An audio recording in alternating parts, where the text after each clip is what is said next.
They say revenge is a dish best served cold, but I never expected mine to be served on a silver platter in front of 500 guests, 3 news cameras, and the FBI. The fluorescent lights in the conference room buzzed overhead like angry wasps as I stood before the projection screen, my hands trembling slightly as I clicked through the quarterly sales figures. This was my moment. 3 years of 18-hour days, of sacrificing my health and personal life, all leading to this presentation that would secure the biggest government contract in our company's history. As you can see, I began, my voice steady despite the exhaustion weighing down my bones. Our medical equipment division has exceeded all projections by 43%. The numbers danced before my eyes, and for a moment, the room seemed to tilt. I blinked hard, gripping the edge of the conference table. Marcus Thorne, our CEO, sat at the head of the polished mahogany table, his steel-gray eyes fixed on me with what I mistook for approval. His perfectly tailored suit probably cost more than my monthly salary, and his smile never quite reached his eyes. "Excellent work, Ava," he said, his voice carrying that smooth corporate charm that had fooled me for so long. "This VA hospital contract will be our crown jewel." That's when the pain hit me like a freight train. Sharp, stabbing sensations shot through my chest, and my vision blurred around the edges. The remote control slipped from my fingers, clattering to the floor as I gasped for air. The last thing I remember was Marcus's face, not showing concern, but calculating something behind those cold eyes as I collapsed. The harsh hospital lighting was the first thing I saw when I woke up. Dr. Jennifer Hayes, my oncologist, stood beside my bed with a clipboard, her expression grave. "Ava, we need to talk about your treatment," she said gently. "There's been a problem with your insurance coverage." My blood ran cold. "What kind of problem?" "Your employer has canceled your health insurance effective immediately. They're citing restructuring of employee benefits." Her voice was professional, but I could hear the anger underneath. "Without coverage, we can't continue your treatment. The medication alone costs $15,000 per month." The world seemed to stop spinning. 3 years of chemotherapy, of fighting this disease with everything I had, and now they were pulling the plug when I was so close to remission. "There has to be a mistake," I whispered. But there wasn't. When I returned to the office 2 days later, still weak from the episode, I found Marcus in his corner office, casually practicing his putting on an expensive green carpet. Golf trophies lined the walls, and through the floor-to-ceiling windows, the city sprawled below like a kingdom he ruled. "Ava," he said without looking up from his putt, "glad to see you're feeling better. We need to talk about your future with the company." "My future?" I stood in the doorway, my hands clenched into fists. "What about my present? You canceled my insurance in the middle of my treatment." He finally looked up, and that smile appeared again, the one that never touched his eyes. "Business is business, Ava. We had to make some tough decisions. Your medical expenses were becoming a liability to the company's bottom line." He lined up another putt, his tone casual, as if we were discussing the weather. "Besides, you've been out sick quite a bit lately. We need people who can be here when we need them." "A liability?" The word tasted bitter in my mouth. "I brought in $40 million in contracts this year alone. I've worked through chemo sessions, through pain you can't imagine, because I believed in this company. I believed in you." Marcus straightened up, his expression hardening. "The world is a harsh place, Ava. You should have learned to take care of yourself better. Don't expect others to carry your burdens." He pointed toward the door with his putter. "I think it's time you explored other opportunities." Standing there in that opulent office, watching this man dismiss my life like a line item on a spreadsheet, something inside me snapped. Not broke, but transformed. Like a piece of coal compressed into a diamond, the pressure had created something harder, clearer, and infinitely more dangerous than before. I returned to my small apartment that night, the weight of my situation crushing down on me. The stack of medical bills on my kitchen table seemed to mock me, and the pill bottle with only 3 doses remaining sat like a ticking time bomb. But as I sat in the darkness, something my mother had told me before she died echoed in my mind. "Sometimes, honey, you have to burn the bridge to stop the enemy from crossing." I opened my laptop, an old machine that had seen better days, and typed in a password I hadn't used in months. Sarah0712, the date my mother passed away from the same disease that was trying to claim me.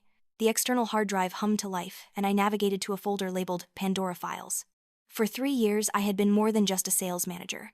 I had been Marcus's unwitting accomplice, processing invoices, approving vendor payments, and organizing contracts. But unlike him, I paid attention to details.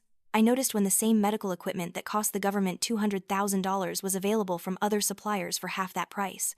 I noticed when shell companies received payments for services never rendered. I noticed everything. The files spread across my screen like a roadmap to corruption. Emails detailing kickbacks from suppliers. Spreadsheets showing inflated prices for VA hospital equipment. Audio recordings from meetings where Marcus and his inner circle discussed how to maximize profit margins on government contracts. It was all there. A paper trail of greed that stretched back years and involved millions of taxpayer dollars. As I organized the evidence, my phone rang. The caller ID showed my colleague Leo's number.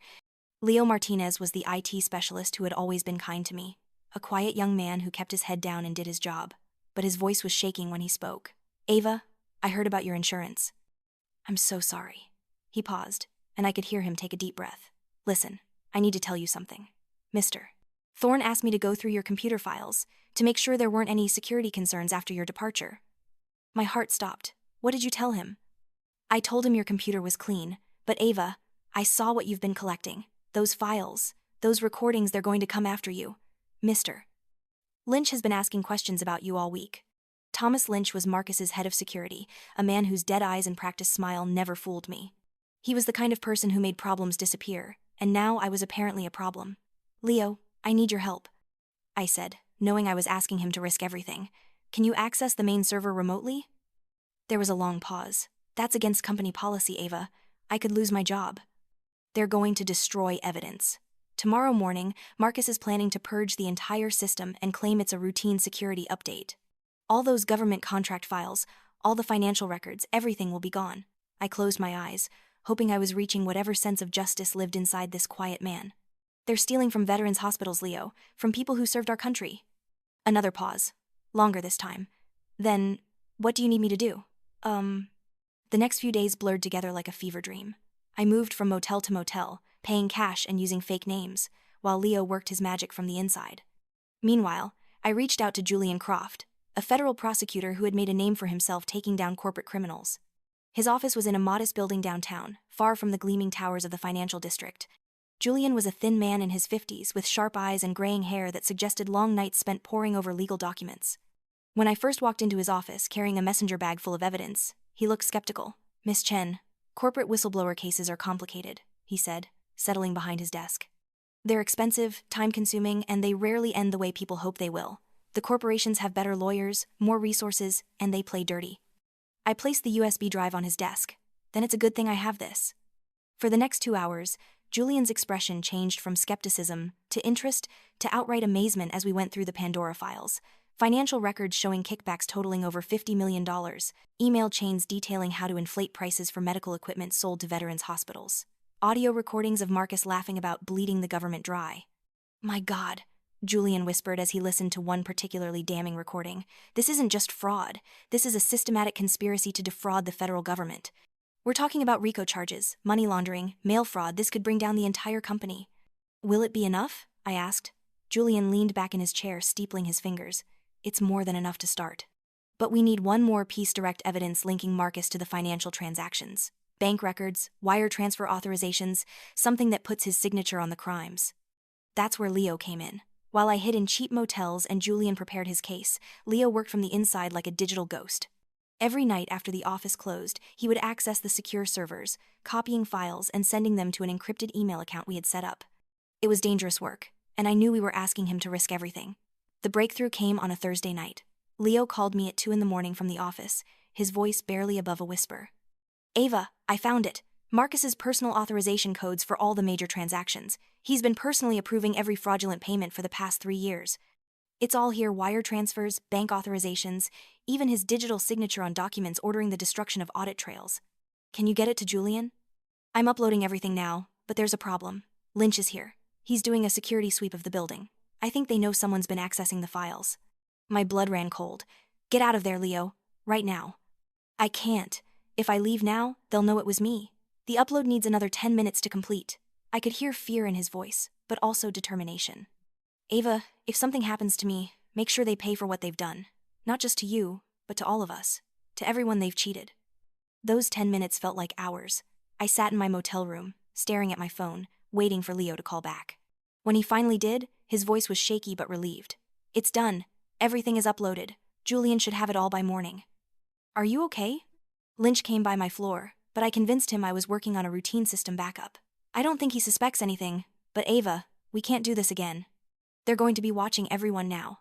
He was right. The next morning, Julian called to tell me that Marcus had announced a complete system overhaul, effective immediately. All servers would be wiped and replaced with new hardware, supposedly for enhanced security. It was the digital equivalent of burning down a building to destroy evidence, but we had gotten there first. Julian worked with federal agents from multiple departments, the FBI, the Department of Justice, and the Securities and Exchange Commission. They wanted to move carefully, building an airtight case that would stand up in court. But they also wanted to make a statement, to show that no one was above the law, no matter how much money or power they had. The plan they devised was elegant in its simplicity. Instead of quietly arresting Marcus at his home or office, they would wait for the perfect moment to make their move. That moment came 3 weeks later, at the company's annual charity gala, a black tie event that Marcus used every year to polish his public image and announce record profits. I watched the gala from my hospital bed, where I had been admitted for emergency treatment as my condition worsened without proper medication. The irony wasn't lost on me. I was fighting for my life while the man who had condemned me to this fate celebrated his success on live television. The ballroom of the Grand Regency Hotel was a monument to excess. Crystal chandeliers cast rainbows across the polished marble floor, and the 500 guests wore enough jewelry to fund a small country. Marcus stood at the podium in his perfectly tailored tuxedo, his silver hair gleaming under the lights as he addressed the crowd. "Ladies and gentlemen," his voice boomed through the microphone, "I'm proud to announce that our company has achieved record profits this year, exceeding $300 million in revenue. This success is built on our unwavering commitment to integrity, innovation, and service to our community." The audience applauded politely, champagne glasses raised in tribute to his success. Marcus smiled that cold smile and raised his own glass. "To another year of prosperity and growth." That's when Julian Croft walked through the main entrance, flanked by 6 FBI agents in evening wear. The ballroom fell silent as they approached the stage, their footsteps echoing on the marble floor. Marcus's smile faltered as he recognized Julian from their brief court appearances over the years. "Mr. Thorne." Julian's voice carried clearly through the silent ballroom as he approached the podium. "We need to have a conversation." One of the FBI agents stepped forward, her voice professional but firm as she spoke into the microphone. "Marcus Thorne, you are under arrest for conspiracy to commit fraud, money laundering, and violations of the Racketeer Influenced and Corrupt Organizations Act." The champagne glass slipped from Marcus's hand, shattering on the stage as the agents moved in. Camera flashes exploded like lightning as photographers captured every moment of his downfall. The carefully constructed image of success and respectability crumbled in real time, broadcast live to millions of viewers. "You have the right to remain silent." The agent continued as she placed handcuffs on Marcus's wrists. "Anything you say can and will be used against you in a court of law." The ballroom erupted in chaos. Guests fled toward the exits while reporters surged forward for better shots. Several board members were also taken into custody, their shocked faces illuminated by camera flashes. The empire that Marcus had built on lies and stolen money collapsed in a matter of minutes. From my hospital bed, I watched it all unfold on the news. The reporter's voice provided a soundtrack to the most satisfying moment of my life. In a stunning turn of events, federal agents have arrested MedTech Industries CEO Marcus Thorne and 7 associates on charges related to a massive fraud scheme that allegedly stole over $50 million from veterans' hospitals across the country. The next few months passed in a blur of recovery, legal proceedings, and media attention. The Pandora Files became the foundation of one of the largest corporate fraud cases in recent history. Marcus and his co-conspirators were convicted on multiple federal charges and sentenced to decades in prison. The company was dissolved, its assets liquidated to pay restitution to the government and victims. As the key whistleblower in the case, I received a reward of $2.3 million from the federal government. More importantly, I received justice not just for myself, but for every veteran who had been denied proper medical care because of Marcus's greed, and for every employee who had been treated as expendable. But the real reward came 6 months later, when my doctor gave me news I had barely dared to hope for. The cancer was in complete remission. The stress of the case and the fight for justice had somehow given me the strength to keep going when my body wanted to give up. Now, as I sit on the deck of my small coastal cottage, watching the sunset paint the Pacific Ocean in shades of gold and crimson, I think about the journey that brought me here. The house isn't large or luxurious, it's nothing like Marcus's mansion, but it's mine. Bought with honest money and filled with peace I never knew was possible. I used part of the reward money to establish the Pandora Foundation, a nonprofit organization that provides legal assistance to patients whose insurance claims have been wrongfully denied. We've helped over 200 families in our first year, and the work gives my life a purpose I never found in the corporate world. Leo left the tech industry entirely, and now teaches computer science at a community college. He stops by every few months, and we laugh about how 2 quiet people manage to bring down a corporate empire. Julian Croft has become something of a celebrity prosecutor, and he still calls occasionally to update me on other whistleblower cases he's working on. The salt air carries the sound of seagulls and distant waves as I close my laptop, having just finished reviewing grant applications for the foundation. Tomorrow, we'll help a family in Ohio whose child needs surgery that their insurance company is refusing to cover. Next week, we'll testify before Congress about healthcare fraud. I never planned to become a whistleblower or an activist. I just wanted to survive, to beat the cancer and live a quiet life. But sometimes the universe has other plans, and sometimes the fight for your own life becomes a fight for justice itself. As the sun disappears below the horizon, painting the sky in brilliant oranges and purples, I take a deep breath of the clean ocean air. For the first time in years, I'm not afraid of tomorrow. I've learned that real power doesn't come from corner offices or bank accounts. It comes from knowing who you are and being willing to fight for what's right, even when the odds seem impossible. The cancer tried to kill me. Marcus Thorne tried to break me. But I'm still here, stronger than ever, and ready for whatever comes next. Sometimes the best revenge isn't just getting even, it's building something better from the ashes of what was destroyed. The Pandora Files changed everything, but the real change happened inside me. I learned that I was never as powerless as I thought, and that sometimes the most dangerous person in the room is the one everyone underestimates. I learned that integrity isn't just about following rules, it's about standing up when those rules are broken, even if you're standing alone. Most importantly, I learned that my mother was right. Sometimes you do have to burn the bridge to stop the enemy from crossing. But if you're clever enough and brave enough, you can build something beautiful from the flames.